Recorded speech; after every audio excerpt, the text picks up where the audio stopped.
We are recording.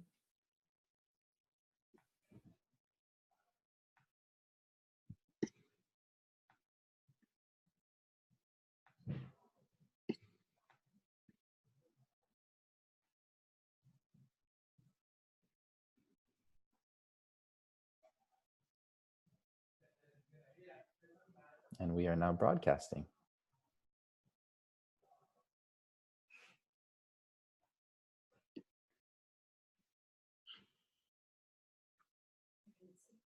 All right, this webinar will begin in just a moment. We're just letting folks join the room and get settled.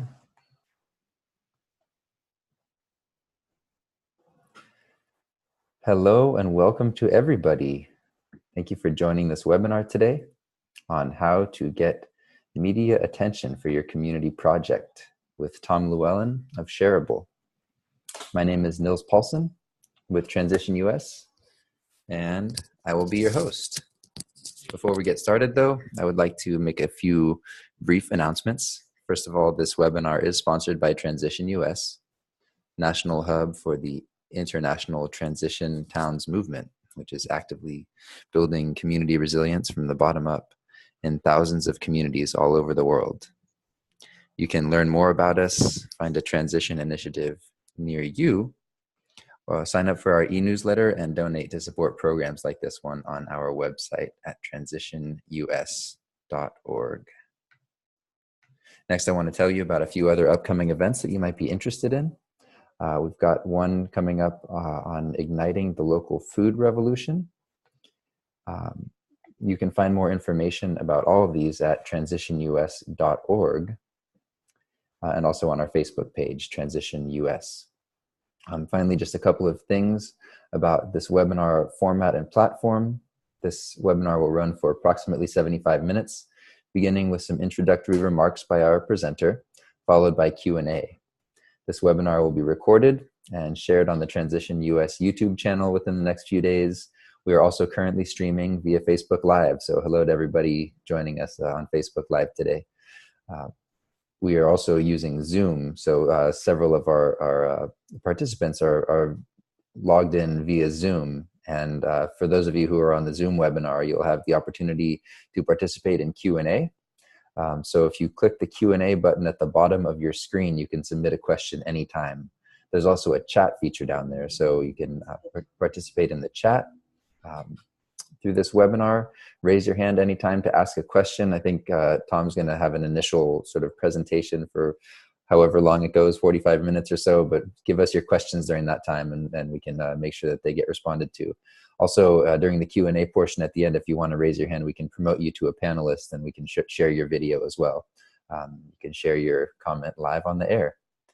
And now, without further ado, I would like to introduce today's panelist, whose name is Tom Llewellyn. Tom is the Strategic Partnerships Director at Shareable.net and is a lifelong sharer, commenter, and storyteller. He manages organizational, editorial, and events partnerships and has coordinated the Global Sharing Cities Network, Map Jam, and other community sharing campaigns, in addition to speaking internationally about real, equitable sharing. Previously, Tom was the Education and Activism Director for the Sustainable Living Roadshow, co-leading this touring organization across the US for 5 years. Tom has co-founded several community and sharing-based initiatives, including a Place for Sustainable Living, the Asheville Tool Library, Real Cooperative, which is regenerative education, action, and leadership, and the Worker Collective Critter Cafe. If you check out the description of this Facebook Live, also you'll see a link to Tom's article on 10 steps to get media attention for your project. So I encourage you, if you're tuning into Facebook Live, to continue sharing this out and let your other friends participate in this great learning opportunity. And I want to just give thanks to everybody for being here with us today. And now, without further ado, I will pass the mic over to Tom. Tom, thank you so much for being here with us today. Thanks, Nils, for having me. I'm glad to be here and get to share this workshop. And this presentation was created for the first transition convergence last summer in Minneapolis, and had a great group in there, and I'm glad to get to do this for transition folks again. And as Nils was saying, the presentation is very much built off of in a how-to guide on how to get media attention for your sharing event or community project, what have you, that was published on shareable.net. So I'm going to jump into the presentation, and again, as Nils said, I'm going to kind of run through some things, and some of the stuff is pretty technical. There's going to be a lot of stories and kind of some ways that these tools were used from a hands-on manner. And then when we get to the end, we're going to have plenty of time for questions and kind of get to walk through the process a little bit more and go a little bit deeper. So please, as Nils was saying, submit questions along the way. We'll get them at the end. So just want to start by talking about Shareable a little bit, which is the organization that I'm from. Shareable has been around since 2009. It is a kind of nonprofit media outlet and action network, growing sharing around the world, kind of building resiliency, equity, and joy.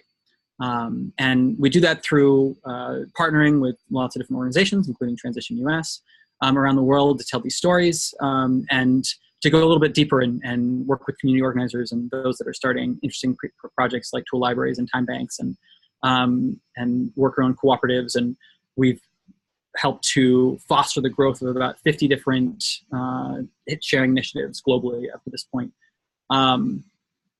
So another just part about just media in general. So, a lot of these small projects that we think that we're working on in the community, when they add up to a lot. And while there's been major coverage of transitions style projects in the New York Times and U.S. News and World Report, the San Francisco Chronicle, over the last number of years, there's also been a lot of coverage in regional newspapers and media outlets, TV, radio, what have you. And that's where I feel like it's the easiest to break into in this regional media, and where actually you can get the most out of it, especially if papers and local television stations are being viewed by those in your community. That's kind of where you want to go to. And so I'm going to go through kind of these 10 steps that we've delivered to get this type of media attention. Again,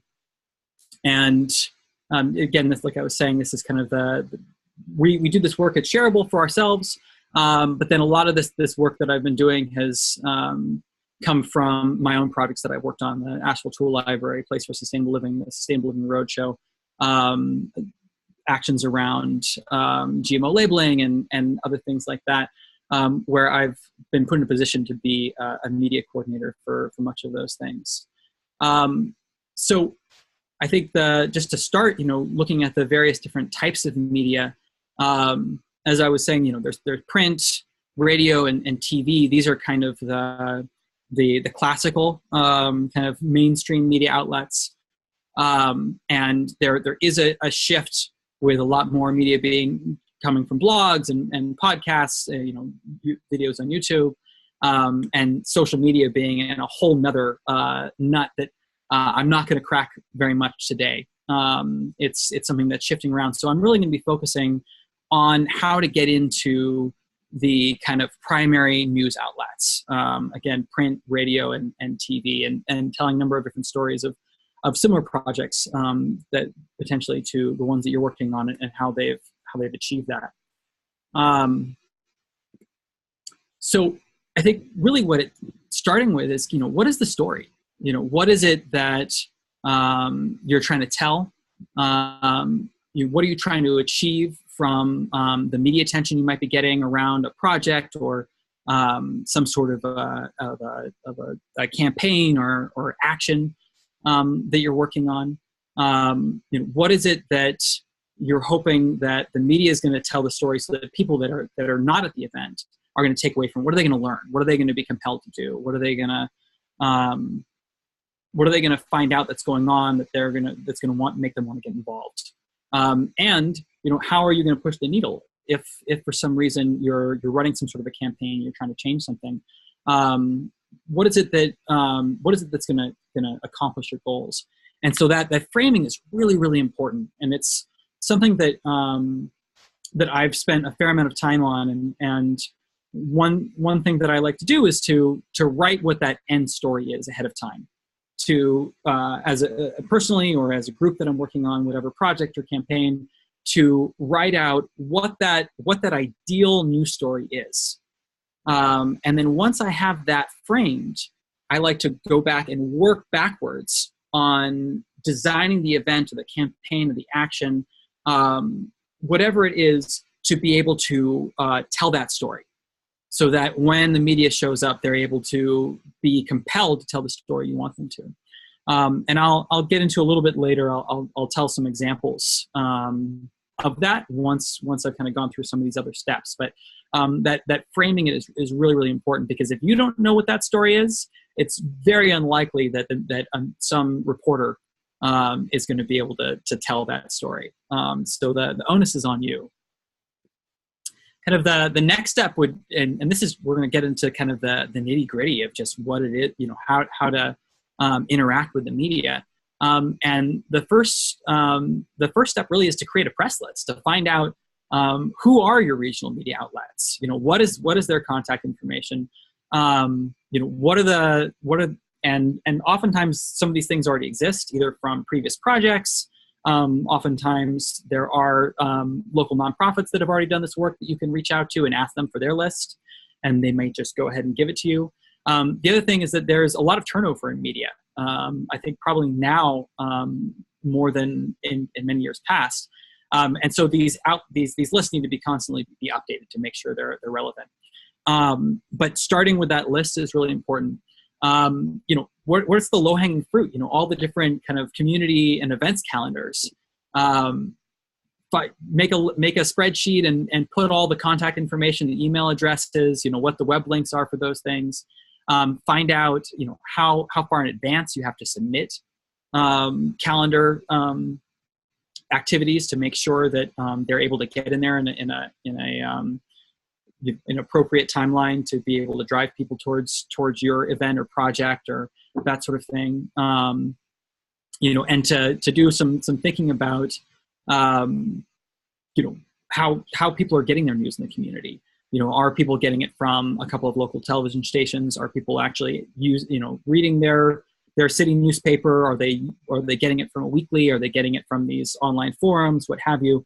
And you build all that into this overall press list, this overall kind of communications list. And ideally, you do it in some sort of an online spreadsheet, like a Google Sheet or an open source version, and so that other people that are working on the project with you or on the campaign are able to access and kind of collaborate and build that together, because it can take a fair amount of time to do that. And then once you have that list, it's important to write a press release. And there's some standard formats to press releases. And in the article, which I'll have a link to at the end, we have links to some press release templates. You can just kind of plug and play your information into, and that makes it really easy. But with a press release, you want to do, you'll do 2 press releases. I'm going to get to a media advisory next, which would take place in between those 2. And the first press release you want to do kind of a ways in advance. So this could be if you have some sort of an event that you're doing to promote your project, or your project's going to be something like that. You would often want to get that out there, maybe a couple of months in advance, even 6 weeks, that sort of thing. And try and get some initial coverage to get promotion about what your event's going to be or what your campaign or action is, and that'll help to drive people to your event. Get it on people's calendars and potentially figure out new other partnerships and that sort of thing to make it a bigger deal. And so that's going to be pretty far out in advance. And then the second press release that you want to have, you will actually release on the day of your event. And you're going to write this like it's an article, essentially. And the idea with the one on the day of whenever your event is, or your action, is that it's written in the past tense. so that a reporter can take it and pretty much turn it into an article. Very, very easy to just kind of add in a couple of extra reporting, get another source, that sort of thing, and it'll be ready to go. And for this, it's really important that you make the press release sound like it's objective, and that it's not somebody's personal account. So you can have opinions in there. You can try to frame the story in that sense, but you do it with quotes from key individuals that are involved in the organization or the project and that sort of thing. And you're able to insert your point of view in that way, while the rest of it's very kind of detail oriented. But yeah, really the idea is that you're doing the reporter's job for them. The reporters are really busy. There's far fewer than there have been before in most newsrooms. They're having to cover multiple beats, produce more content and faster. And so as much as you can make it easy for them to write the letter, the better. And this also is the kind of thing that both you're going to send out. So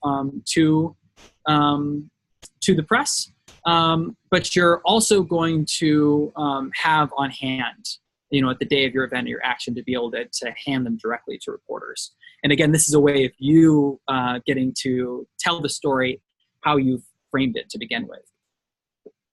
Now, the media advisory, which will take place in between, is this kind of this who, what, where, when, why. I mean, really in that format. Like it's like one or two sentences for each one of those things. A very short, brief introduction, kind of description of whatever is taking place at the beginning. But really, you're doing these exact kind of points. So it's very easy, and this is going to go out, in typically kind of a few days before. And I'm gonna go through kind of what your kind of media outreach schedule, what we found to be useful was later. But with this who, what, where, when, and why, it's really important to kind of set your event apart from other things that are going on. What are the really interesting things going on? Like, what are the visuals? What are some of the key activities? What are the things that are going to compel a reporter to show up to cover this thing? What's going to be kind of the heart of the event? Who are the types of people that are going to be there? Kind of what are the organizations that are involved? And that's very important. So this is going to be a compelling thing to try and attract media representatives to show up. And another just kind of just a key point is the need to contact reporters directly. The idea of just finding a comment form on a news outlet or a general submission, an info at, that sort of thing. If that's all you can find on a site, then you do it by all means. But really, you want to try and dig and find out these reporters. Oftentimes, you won't be able to find their emails directly on the site. But if you know who the reporter, who like the reporters that cover this beat are, you can just do a search on the news website with their name, and oftentimes it'll show up on some sort of a page that wouldn't come up normally. You can also do Google searches and oftentimes find the contact information for those reporters. So it's really important to find a direct contact, whenever possible. So you when doing it, let's say this is the same for the press releases or the media advisories. Once you email them in, typically it's not necessary to mail them. So you find that email address and you mail it in. It's great to follow up on the same day. Most likely, the reporter will not have actually read your email yet, so they'll be opening it for the first time if you are able to get them on the phone. It's really important to be super respectful and realize that that reporters are busy and on deadlines, and it's never assume that they've read your contact information. Never take it personally. if you haven't gotten a response, just know that's par for the course.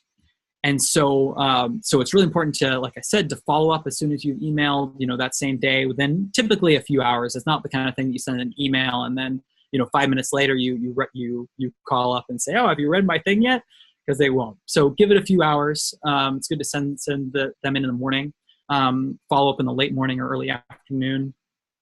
Leave a message if necessary, and just be very succinct, like 30 seconds to a minute maximum. 30 seconds is better. There's a good chance that they won't even listen to that message. But if it's long and they see that it's a long message, there's no way they're going to listen to it. So just be super succinct and just really point out the fact that you've sent this email. This is the email address it's come from. This is the event headline. And here's your phone number again that they can follow up with if they have any questions. Very, very succinct. And if you do get them on the phone, and confirm that they've received the press release or the media advisory. Make sure that you've got the correct contact information. Maybe they're not the right people to cover it. Maybe it's not their beat, and you can ask them if there's anybody else within the media outlet that you should be sending this to. And so you can find out other contact information. And when possible, you want to, especially on the press release that you're going to be sending out on the day of, if you're able to take any photos early in the day at the beginning of the event, and send those along with the press release, again, this is for the day of the event, so it's written in past tense.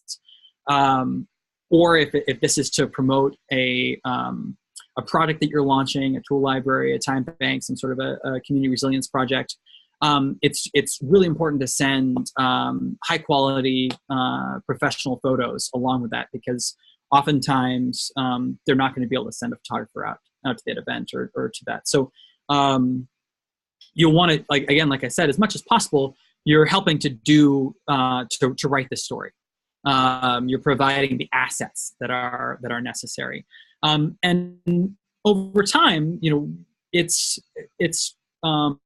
incredibly useful to build a relationship with these reporters. If there is a reporter that's covering this beat, you can go back at them over and over again. And I've had a lot of great results from this in Asheville, North Carolina, where I was able to build a relationship with a handful of reporters, and they started writing to me sometimes when they needed a story, because they knew that I was connected to things that were going on in the community. There was times where I would get an email saying, "Hey, we've got a spot coming up that we need to fill. What are you working on?" And I was able to "Hey, I don't have anything newsworthy on this project, but this other project that I'm connected with, I think this would be a great story," and be able to pass things off, and then you can kind of build a broader picture of everything going on in the community. So you're not just trying to get media attention for your specific project, but you are kind of trying to change the narrative of what's going on, to show what's going on in the community, and show all the related projects, and then you can kind of create this community of kind of mutual support between like-minded projects, and tell a larger picture in the media. So they kind of build. So I'm now going to kind of just go into just creating a publicity plan, and I kind of talked on a number of these points as I just went through the last step, but it's really important to create this plan before you start. And again, this can start, if possible, 2 months before, if you've got enough time. If not, you can kind of rush these things as well. And like I said, the first step is to do the framing. And then once you have your framing set, so going 4 to 8 weeks before the event, you want to create an online event page of some sort. If this is going to be an event or an action or some sort of a campaign. It's not as necessary if it's related to a specific project that you're launching that's in a physical space that's going to be there. You want to make sure that you have some sort of a web presence for that project. Again, you want to send out that first press release a ways in advance if it's some sort of an event or an action or a campaign that you're running, and follow up. And And then this is also where you start submitting to community calendars, post on social media, and that sort of thing. A week before the event is when you want to send out that media advisory, and again, make follow-up calls, start pitching the story to primary news outlets that could potentially run something as a profile piece, maybe something if you've got an interesting speaker or some individual that you can tell the story kind of like an inside out, where you start with somebody that's involved and then you kind of expand it into what the context and what the event, the action of the project is.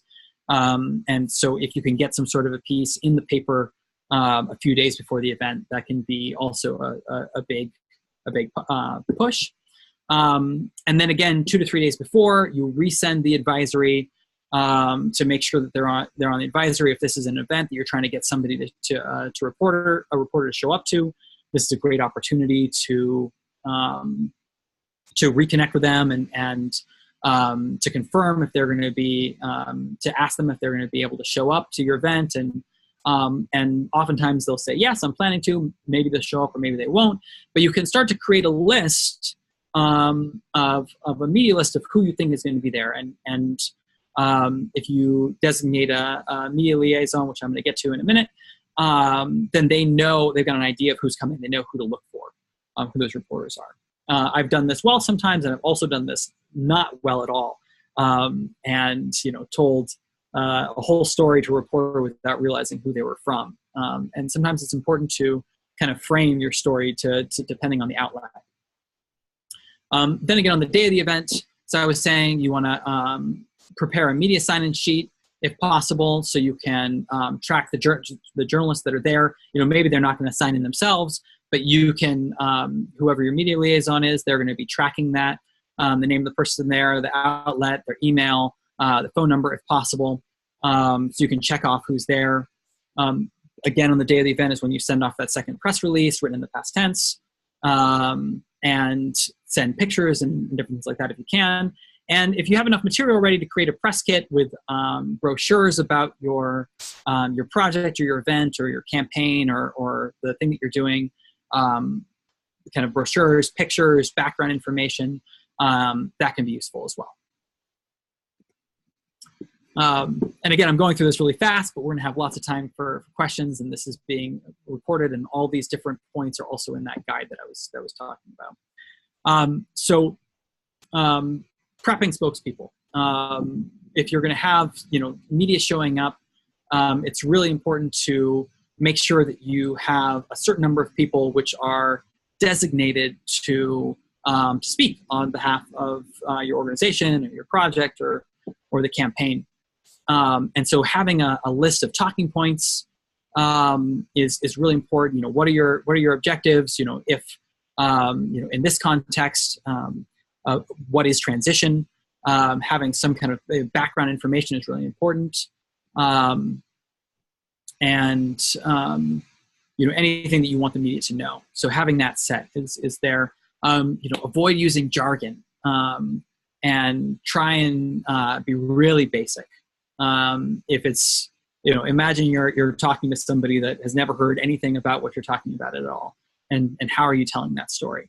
How are you making it so, compelling for them to listen, but also making it so it's not going over the majority of people's heads.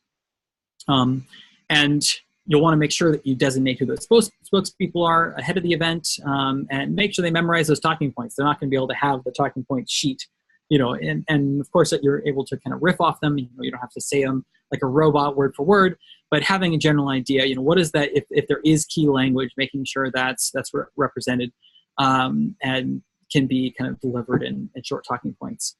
And you also want to make sure that you have people that are available, both that can talk during the event, but also before and after.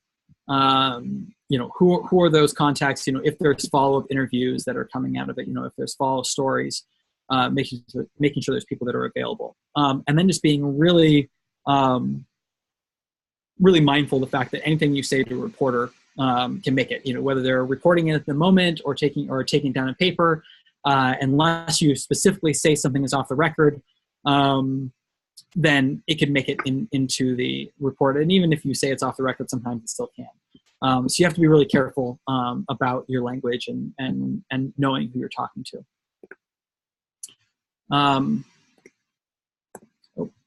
So the media liaison is also a really important position, as I was talking about. So, and this person is going to be prepared to identify reporters. They're going to be the ones to connect them to your spokespeople. They will also be the ones following up with reporters afterwards to find out, if they're reporting the story, when it's supposed to go up, so you can time your social media, your other promotion around to kind of try to amplify the story, and I'll get to that amplification in a moment. And again, like as I was saying, it's important to have the press releases on the day of your event. That's your media liaison will have those releases so that they can help to hand them out to press folks and everything. So they have those, again, a number of quotes are already there and key details about the event. So when they get back and they're writing their story, it's ready to go. And even if you hand reporter the physical press release, you'll also want to email it to them. So it's really easy for them to copy and paste that information. And then finally, it's important to make your own media and to plan on documenting your event or your project, doing short videos, your action. It's the only guarantee that someone's going to write about it is if you do. And so either getting people that are good writers, that are a part of your thing, a part of the campaign, your project, to be in that position to write things ahead of time, so that story's ready to go. Again, if you've kind of done your visioning, your framing at the beginning, you kind of have a whole story that's written pretty much, and you can update that as you go as the event changes. Take those quality photos and videos, footage, quotes. Oftentimes, I've had video that has been taken by the event that I've been involved in or the project that then actually has been incorporated in mainstream news coverage. So that kind of B-roll event or things that they can take and add in there is also really important for both getting in this mainstream media and for your own as well. And just to make sure you're getting out there, that you're doing plenty of posters ahead of time, flyers, this and that.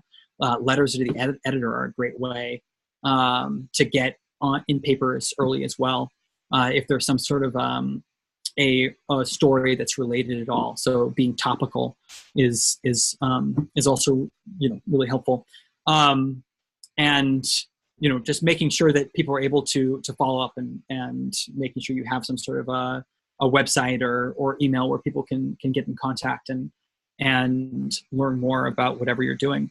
And then once you get stories in the media, it's really important to keep it alive and to not just see that report in your local newspaper or on TV as being the end all. It's important. It's your responsibility to amplify that.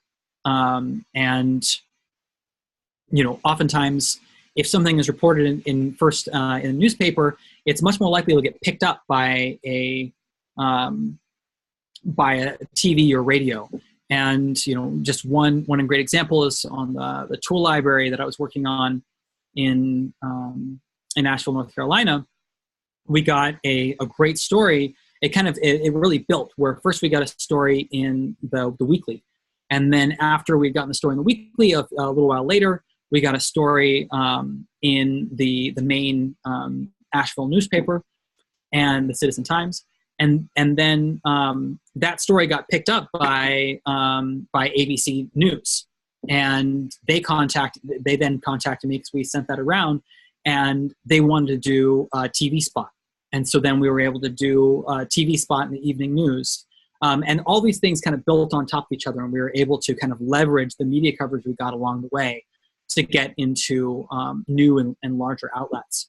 It led to audio, and radio stories as well.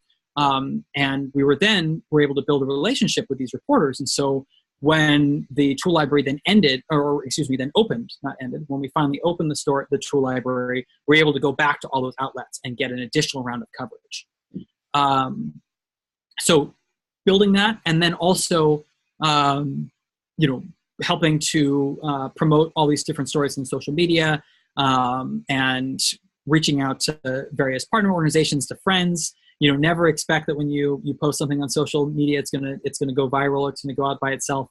You have to do direct outreach and ask people to share the post, to like the post. Liking doesn't do very much, so it's really actually getting them to share it, and that's how those things kind of amplify.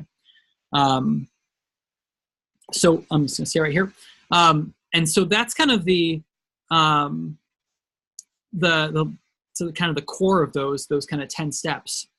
And I just wanted to, before opening up for questions, just wanted to kind of tell a story of going through this whole process, and to be able to kind of give a great example of how this can really work out well.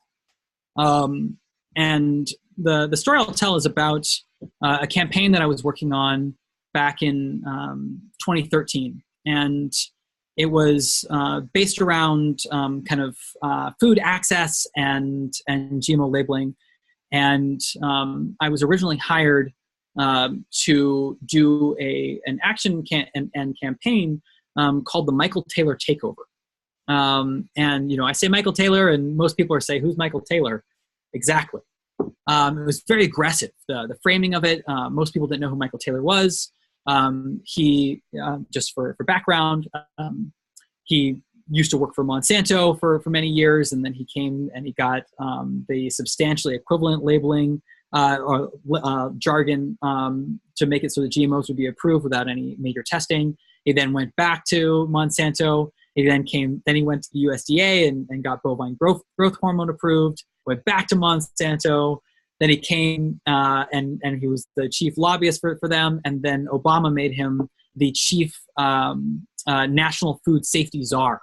And so the idea was, during when Obama was going to his where he was starting his second term, there was a lot of kind of department heads that were changing, and the idea was to try and put pressure on getting Michael Taylor out of that position. But there wasn't really enough time behind it, and there wasn't enough kind of energy and support, and it really wasn't going to be very successful. And the framing around this Michael Taylor takeover was very aggressive, and it wasn't the sort of thing that hundreds or thousands of people are going to show up to on a weekday. And so I worked with the team behind it, and we kind of went and we did that visioning process I was talking about.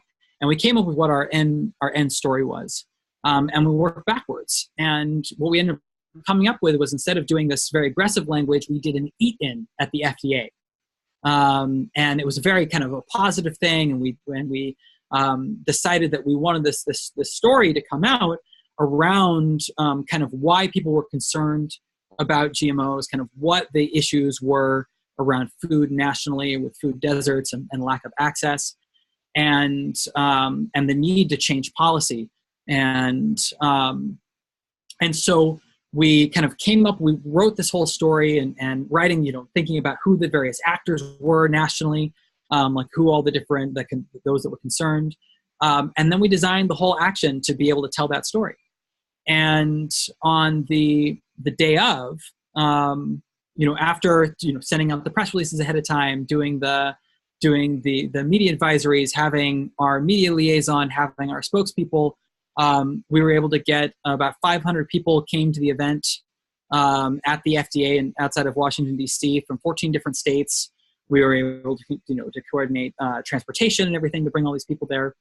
And we did a seed swap. We did a stone soup. And so everybody brought ingredients, and everyone got to get a chance to get on the microphone and talk about why they'd come and what they brought.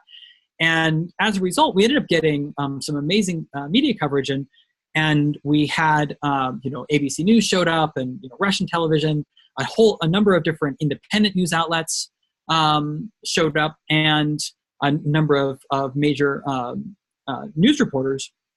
And I was one of the spokespeople, but I was not the media liaison. And in that section, what happened was the media liaison didn't actually tell me who a reporter was that I was talking to.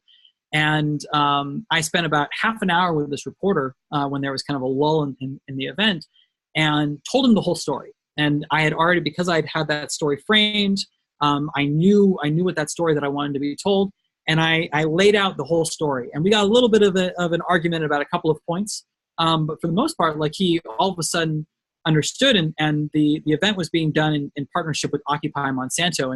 And it turns out this reporter, Dana Milbanks, was the primary op-ed writer for the Washington Post. And he had been one of the biggest critics of the Occupy movement, and he came to the event to write a hit piece, essentially, to take the whole thing down. Instead, he got this whole new perspective. And he, almost word for word, wrote the story that I had framed, that I had created. He had, 2 sentences that were, negatively about Occupy, because he had to fit that in. But besides that, he told this story that I wanted to tell. And what was, that was, amazing unto itself, getting the Washington Post. It was on the second page, or third page rather. So when you open the paper, it was the second thing you would see. There was a negative story about the FDA on the cover that day. So it all kind of fed in. It was very topical. But what happened is that Dana Milbanks is a nationally syndicated op-ed column writer, and that op-ed got syndicated by over 100 papers around the country. And so this action that was right in a single space, was just outside of DC, all of a sudden got to have a national media wave, and we were able to do a bunch of work on that, and which we decided to shift away from trying to get rid of Michael Taylor, and to really come up with this pro message about what we were working towards and why. And that was the message that got amplified all over the country. And so but it was only really possible because we went through all these different steps and framed the whole story ahead of time. And I've had a number of other examples of that with projects, like I was saying, like the Tool Library, or ShareFest, and working with Shareable, we've worked with a lot of groups to put on different kind of sharing-based events. And we've had one great example is ShareFest in Louisville, Kentucky, has made it on their local television station 2 years in a row, where they got to get on the morning TV show, the morning news show, and get in and kind of talk about some of the different things that were going to be there, and talk about the clothing swap that was taking place, and the Skillshare, and have somebody representative who's going to be leading one of the Skillshare projects and get to talk about it, and kind of provide that sort of public interest story. And so that's a great angle to be able to get in. So there's, just thinking about, what are your local media channels, and what are the various ways that you can approach them? Who are the reporters? What are the different beats that your action or project or campaign or event is related to, and reaching out to them, and then really think about it as long term in relationship building, and making sure that you're providing quality content to these media representatives, so they'll be more likely to come back to you for future stories. And then that's where you can really see your greatest effect. And so with that, I think I will close, and we're going to take some Q&A. And I just want to say that, also another channel to be able to tell some of these stories is Shareable. And we publish a certain amount of community-driven content. These are 3 different examples. And again, we're a global media outlet, and so we're covering things in the UK. This is a story from Sweden, all across Asia. So not just limited to the United States, but we are actively looking at helping to promote local stories of things going on. And sometimes it won't be that we'll do a specific story, but maybe we'll do a roundup where we'll talk about similar projects taking place in 5 different cities. And if you've sent us a story or an idea, we'll go back to you and include that in a roundup, something like that. And we're also always trying to help support community journalism. And so if you have questions about how to do this, we are available. You can contact me directly at tom@shareable.net or at ShareableTom on Twitter.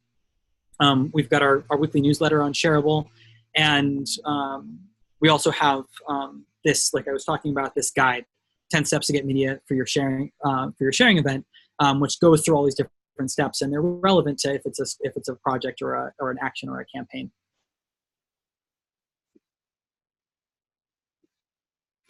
So thank you all. Yeah. And it looks like that's amazing. Thank you so much for sharing all of that. I want to invite questions and comments from our participants. And I want to let folks who are on the Zoom call know that you can toggle between full screen and non-full screen using these little icons that are in the top of the gray box. And if you make it smaller, you can see the chat, you can see the participants, and you can also raise your hand. If you would like to be featured in video, raise your hand. I will call on you and I can promote you to panelist, and we can share your video. You can also type a question into the Q&A box. So you've got some options at the top of your screen, and one of them is Q&A. So if you have a question, go ahead and enter a question there. And I don't see any yet. So while you think about your questions, I want to ask one of my own, if I may. Actually, I had several questions come up during that. And one of them was around sort of managing team around a project or a campaign or a transition group, whatever it is. But you said some words around having folks who are sort of spokespeople for the campaign or group, and having talking points. But are there any other tips you can suggest for managing and kind of getting everybody on the same page for communicating around a topic together? Yes, I mean, so one is just like the nuts and bolts of having some sort of a shared sheet of media sheet, and making sure that everyone has access to that. I think that having a primary media contact, a media liaison that's sending out those press releases and those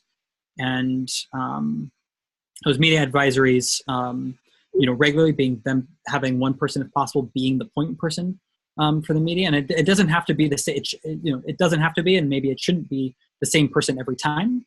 But if there is a specific event or project that you're that you're trying to promote, having one person be that contact. And again, they're not going to be the only one that's speaking for that project or that action. But they are the ones that are interacting with the media. They know that therefore whoever the media representative is knows who to contact, knows who to go to. It's not muddy. They're not getting emails from a lot of different people and thinking that it's about something different. They have one person they're used to hearing from on that specific project. So that's the one thing. And then whenever you're trying to get people on board to then have a shared voice or ideals, like I talked about the creation of talking points. It's really important that those are done collaboratively. If there's going to be multiple people that are going to be talking to the media or that are core to the organizing, and a lot of those talking points kind of come out of the general organizing for the event, kind of the background about why you are having that event or doing that campaign or anything to begin with. And so there is a certain amount of shared narrative and understanding around that to begin with. But making sure that everyone's on board with what that message is and what you're trying to achieve. And really that's where that framing in the beginning comes down to. And that's kind of where you get everybody on the same page, is to do that kind of envisioning of what that story, what you're trying to achieve, what you want that message going forward, because everything else just works towards that. And so if you get everyone on board with that vision, with that framing, then everyone will be more likely to be on board with the rest of it. That's super helpful. Thank you. Yeah, I feel that sort of backcasting and the beginning with the end in mind, kind of starting with your vision of what you would like to create. And you said, tell the story you want to be told. And I feel like that's really powerful. And if we can do that as a group, I think it's going to help us get our projects the exposure that they so often deserve. I'm not seeing any hands at the moment, so I want to. Yeah, and we talked a little. So I've got Joe asked a question to kind of talk a little bit more about that positive framing, and I think that's really important. It's good to have context. Like a lot of the things that we're doing are responses to some sort of a challenge. There may be historic inequities and a lot of kind of negative things that we're trying to work against. But those stories are at least are a lot less compelling. It's so, you know, making sure that you are coming forward with a positive, what you're trying to work towards, leading with that, having that be the thing that people are walking away with is really useful, and that can be a lot coming, you know, putting forth a solution. It can be far more empowering than just focusing on the problem. And more likely that people are going to resonate with that and want to get on board and help support moving forward. And also, you know, this, you know, we're talking about media right now, but a lot of this is what I'm talking, when I'm kind of the framing and some of this, how you bring people in is just basic around kind of movement building.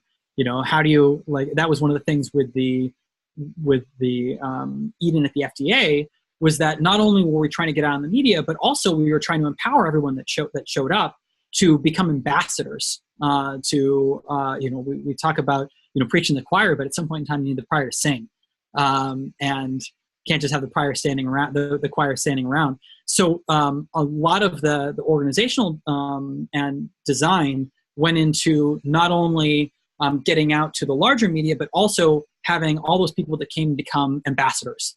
And again, as we talked about, trying to kind of keep that story going and build on that. Everyone that's actually showing up to your event are the people that you want to go to help amplify that. So you want to make sure they have a really great experience, that they're getting what they need out of that event or that campaign. So they're more likely to amplify that out, that they feel like they are a part of it in some way. And so you're essentially working on your media strategy is embedded in your general event or campaign or project strategy as well. So I got another question here from Ellen, and asked, is it important to have only one story at an event, or does it work to have more than one?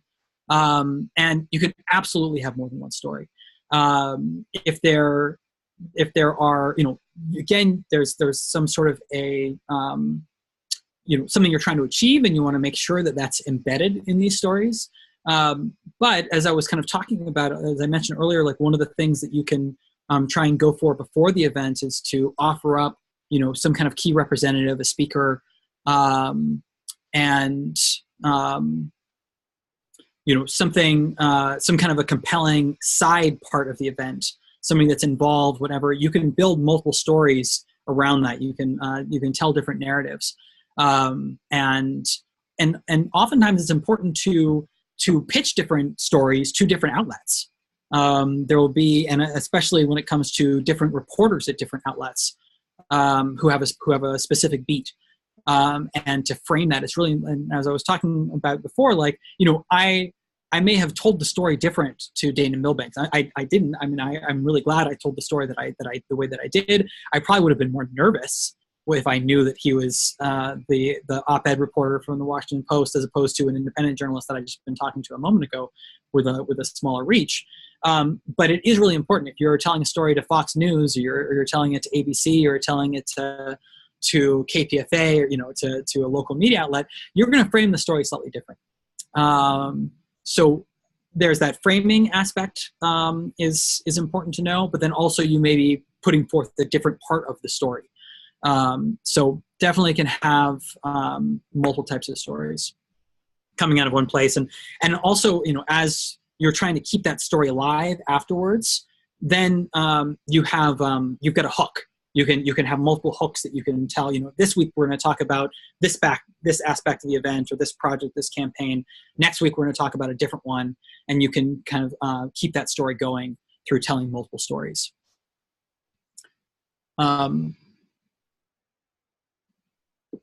Next question from Fuji.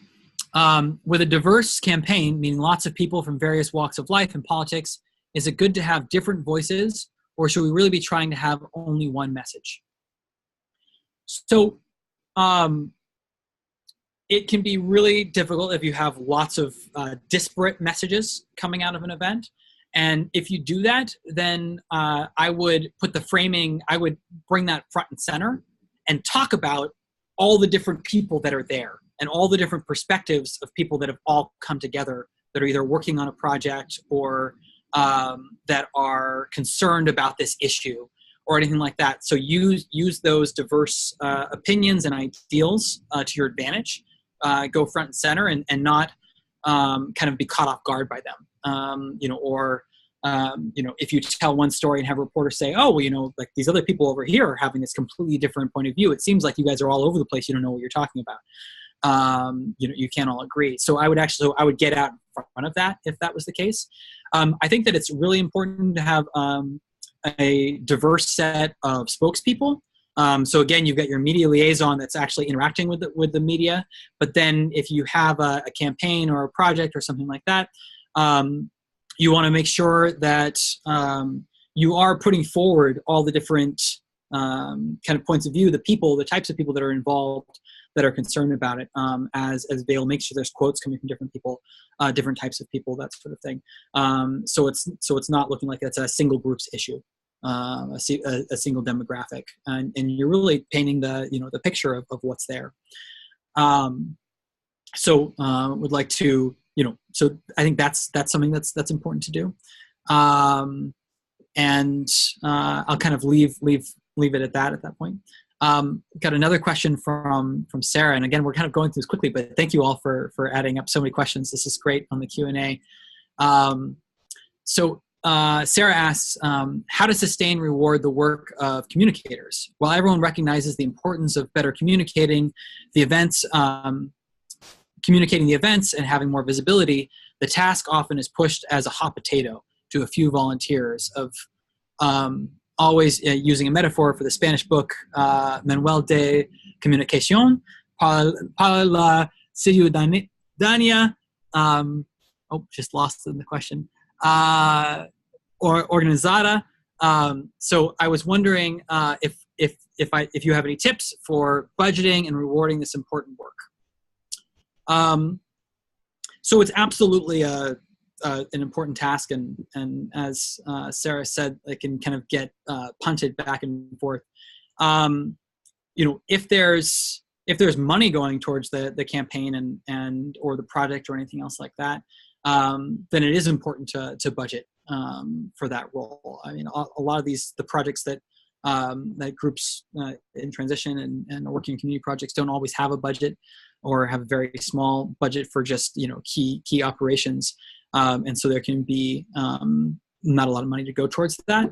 But again, it's really important. So I think having as much collaboration as possible on the creating of these media lists, that's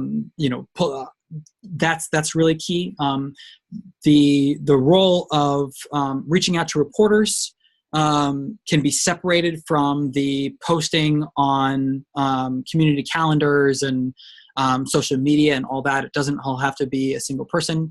So that can get that can get distributed between multiple people, as long as there's point people for each one of those different buckets. And again, having one person that's kind of looking at the media as a whole and making sure that all those tasks are getting done. But I mean, I think that's where shared spreadsheets come in, and you're able to track what's being done. So it's not one person trying to keep all of that in their head. It's better to be able to show all the work that everyone's doing, and kind of that kind of respect and reward is a lot easier to do when there's a lot of transparency around the work that's been done. Because it does take a lot of work it doesn't take so much work to send the email, especially if you're sending an email to a lot of different outlets. You write a single one. Once you have your email list, your media list, you're able to just copy and paste that. But the follow-up, having phone conversations, all that takes a lot of time. And then again, being a key role at the events, and having it not be an afterthought. And if you're doing an event or an action and you don't have a very big staff, you don't necessarily have your media liaison can be one of your spokespeople. That can be split, and oftentimes your media liaison, they absolutely have to be prepared to be a spokesperson, because sometimes a reporter will just be there for a moment and you won't have a chance, or you'll have a hard time finding your spokespeople for one reason or another, and your media liaison has to be ready to go. But I think that's the main thing. And when it comes to having finances and everything, that's a much bigger question around the organizing and the event and everything. So I won't dive too much into that. Moving on to Jonathan's question. Recommendations on approaching local versus national or international media outlets and reporters, reach or local relationships, syndicated, that sort of thing. So who to approach? You're going to be more likely to get media from local outlets rather than from national outlets. They both feed each other. If there's some sort of a story that's been a similar project to yours, or a campaign or action that's gotten some sort of national media attention, you could use that story to then reach out to your local reporters and say, hey, this is getting national headlines and we're doing this here locally. Here's a great opportunity to cover it. We're doing this free day, or we're doing this thing, what have you, and provide some sort of a hook, a time, location that makes sense. So in that case, you're being able to use that local for your that national coverage that's not about your project to feed your local coverage. And the same thing, it can also go the other way. And like I was talking about, that building of media. So starting with your local weekly or alternative paper, using that to then leverage to get coverage by your main, primary city or regional newspaper, using that then to get kind of radio or TV. And then once you have this kind of package, you're able to take all those clippings and save the links to the news reports that are typically online now. You can get those clips. Save the links to radio. Most radio shows are now archived, and you're able to put together a media package. And then you can take that media package, and if there is some sort of a national implication to your project, you can start looking for to national reporters that are covering that beat. And you can send it to them and say, hey, this is what we're doing here. It's really building. This thing is amazing. It's unique for these reasons. It's replicable for these reasons. Other projects that are doing similar things can learn from it for these reasons. What is this thing that's going to compel a national story? And so you can go from there. And it's a lot easier to build relationships with reporters locally. They're in your community. They're more likely you're going to run into them. They're more likely to look for some sort of a story that's specifically related to your community later on. And you get to have a better understanding of their workflow and the things that they're covering. Because they're a local reporter, you're more likely to see the other stories that they're reporting. And when they report something that's related to what you're doing, you can send it to them as a follow-up. And also, when doing letters to the editor and that sort of thing, they're much more likely to be seen by people in your community if you're sending them to your local newspapers. And then when it comes to syndication, just getting sometimes your local reporters will be syndicated, and just keeping an eye on that sort of thing. And again, as I was talking about national, if there is a national reporter that's covering your beat that is syndicating all over the place, and again, the story has implications beyond just your local community, they're good ones to contact to run similar projects. I wonder, our next question in the question box is a little bit long, and I know we're getting kind of toward the end, but can I promote Matt to panelist and ask him to kind of be brief and summarize what his comment and question is? Would that be good? Yeah, it's great. All right, Matt, you're being promoted to panelist, so we'll actually be able to see you and hear from you.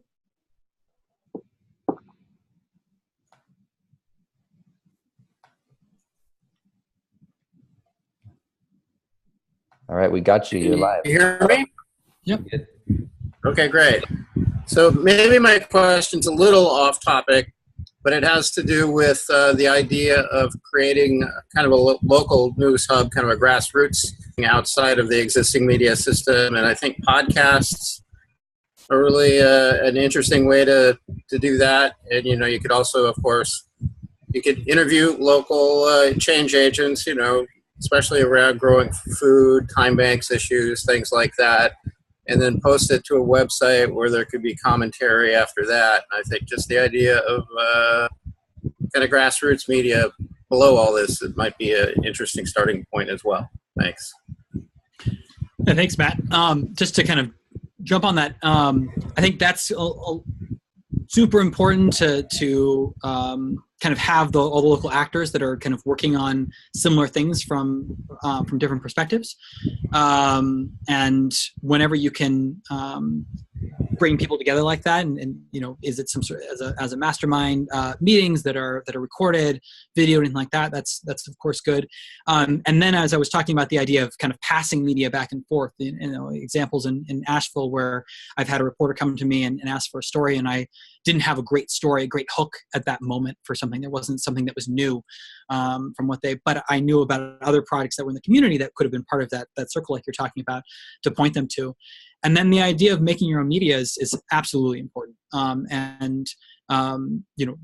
Oftentimes that media that you're making is going to be the thing that hooks that local independent weekly or the newspaper, that if there's enough kind of energy and people talking about something in your community through independent channels, it'll be more likely that it'll be picked up by more of a major outlet.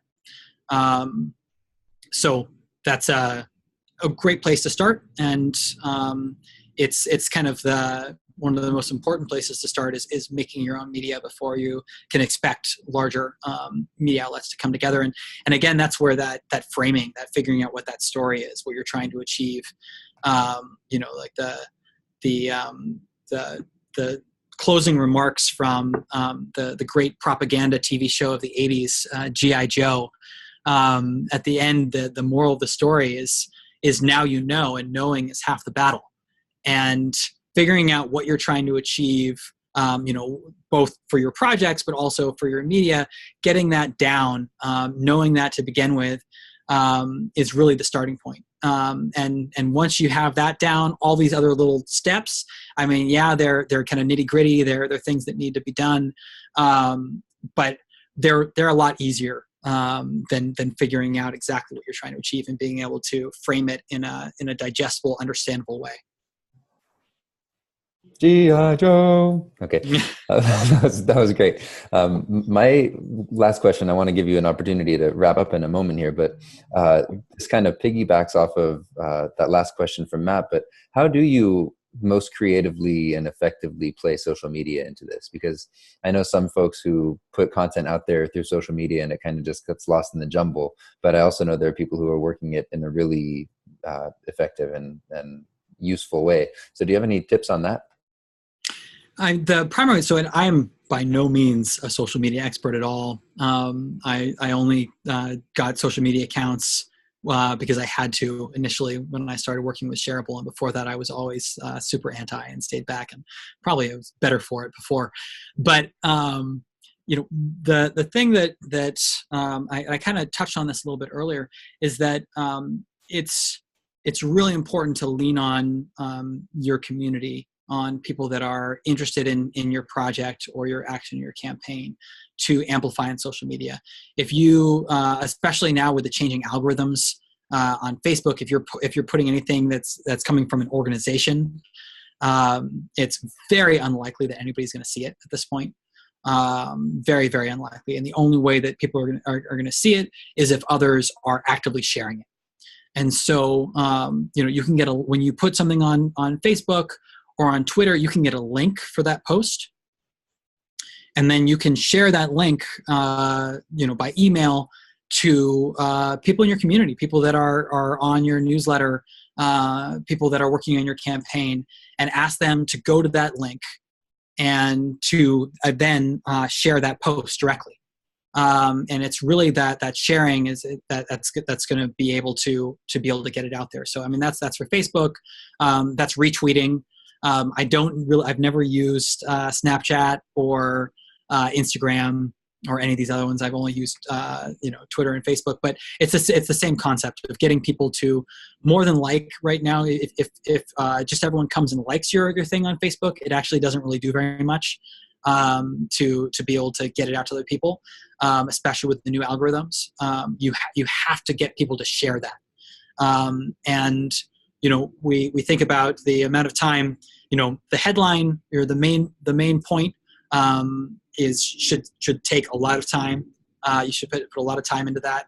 And then you should spend the majority of your time on the post actually sharing it and engaging with people outside of Facebook or Twitter and getting them to then share that. And you can send messages on Facebook Messenger and stuff. I'm really bad at reading my Facebook Messenger things. I don't use that as a channel for communication very much, and I don't have it on my phone or anything. So, I think email is still useful. I mean, even calling people, again, it's like you're campaigning. You're running a campaign to get people to share your social media post to amplify your campaign. And I think at this point in time, that's what we need to do. I mean, even with paid posts, you get very little. I know I've seen it myself where paid posts, when I'm looking through Facebook, will show up for about 1 second and then will disappear. I've seen a number of posts do that. I don't know if anybody else has seen that at all.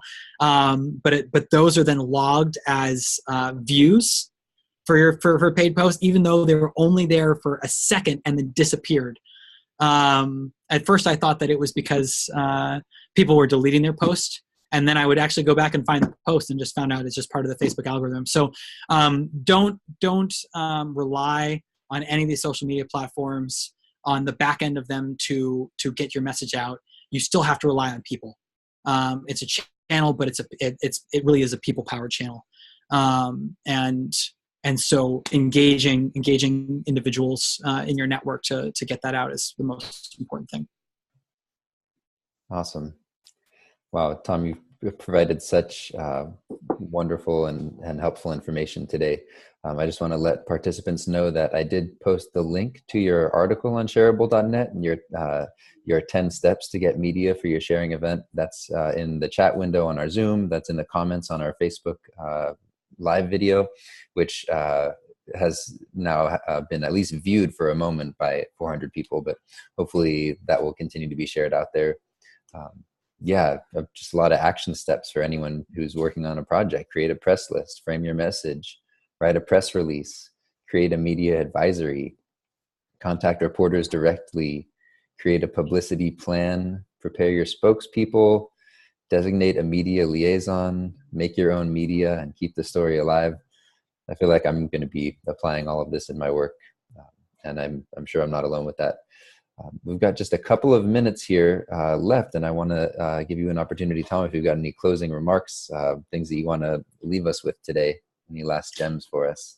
Yeah, I mean, I want to talk about just making your own media and framing that story. That storytelling is so important. I mean, all of these mediums, be it audio, video, written, I mean, even as we're in person, I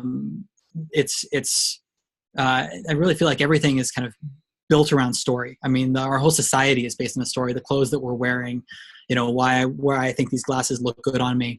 Everything is really embedded in story in one way or another. And so thinking about that and thinking about what are these stories we want to tell and what do we want to achieve with them is something that really drives my work.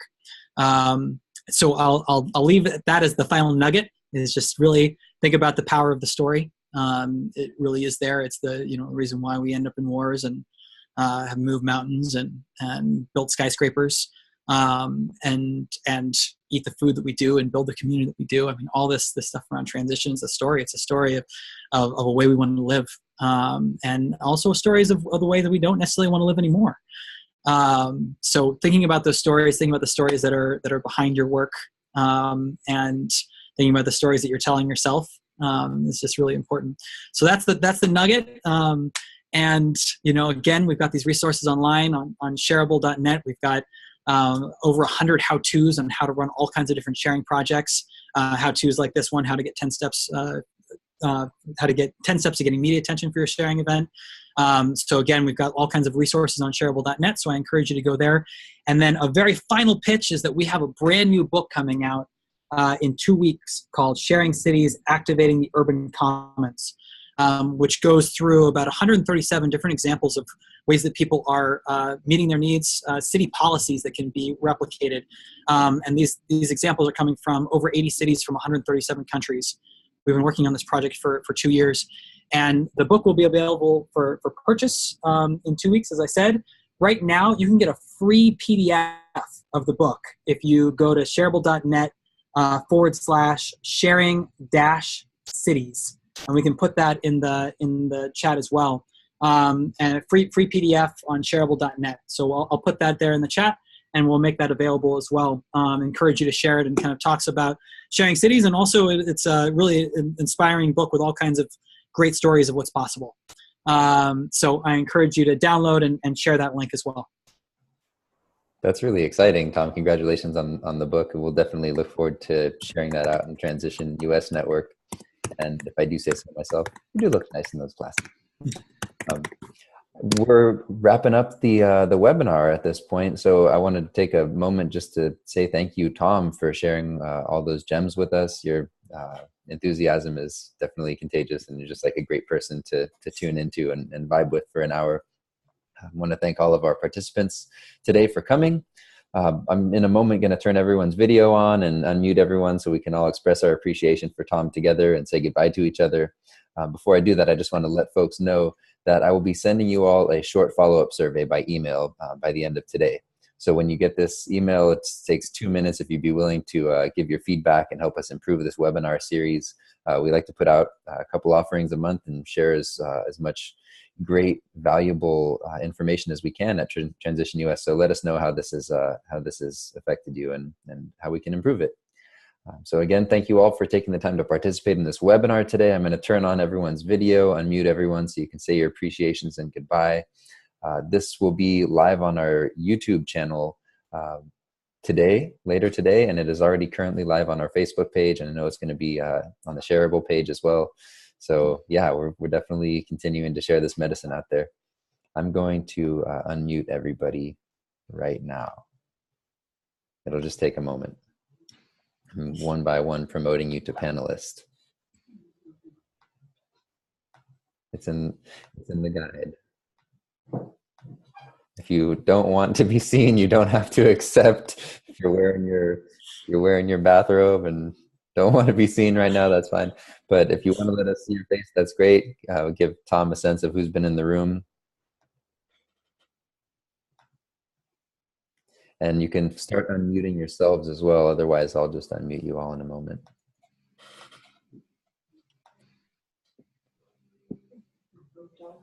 Huh. Everyone's waving to each other. Got a little community here. I think that's everybody. Let's see here. Thanks, Tom. Yeah, thanks everyone for joining and sticking around for the hour. Okay, I'm unmuting you all. Excuse me. Seems the classic PR skills are still in use. Yeah.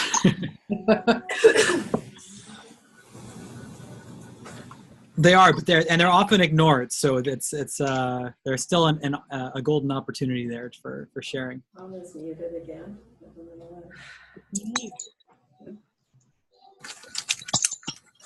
All right, so we're going to end the webinar. If anyone wants to say any final shout outs, go for it. I'm in Florida. Media PA near Philadelphia. Thanks a lot, Tom. Yeah. It's great seeing you at the National Gathering. Yeah, yeah. I'm in Nova Scotia, and it's interesting how similar the skills have been over the long time, over the decades. Mm.